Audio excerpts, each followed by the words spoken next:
বিশ্ব ফুটবলে গোল করার ধরন এবং খেলোয়াড়দের গোলদানের অসামান্য দক্ষতা ইতিহাসে চিরকাল স্মরণীয় হয়ে থাকবে।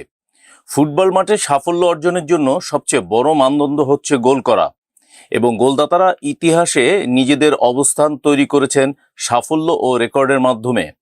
এই তালিকায় যাদের নাম রয়েছে তারা শুধু গোলের দিক দিয়ে নয়, ফুটবল বিশ্বের অন্যতম সেরা খেলোয়াড় হিসেবেও নিজের স্থান করে নিয়েছেন।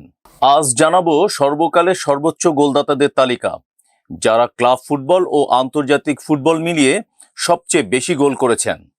হাঙ্গেরির ফ্র্যাঙ্ক ডেক 1950-এর দশকে ছিলেন অত্যন্ত সফল একজন স্ট্রাইকার। তিনি 576 গোল করেছেন, যা তাকে এই তালিকার দশম স্থানে নিয়ে এসেছে।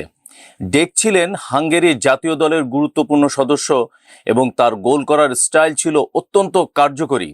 তিনি ক্যারিয়ার জুড়ে বেশ কিছু বড় ক্লাবে খেলেছেন এবং তার গোলের গড় ছিল খুবই উচ্চমানের। ব্রাজিলীয় ফুটবলার তুলিও মারাভিলহা প্রায় 70টি ক্লাবের হয়ে খেলেছেন এবং তার ক্যারিয়ারে 588 গোল করেছেন। বিশেষ করে ব্রাজিলিয়ান ক্লাব ফুটবলে তার অবদান ছিল অমূল্য। 2017 সালে তিনি পেশাদার ফুটবল থেকে অবসর নেন।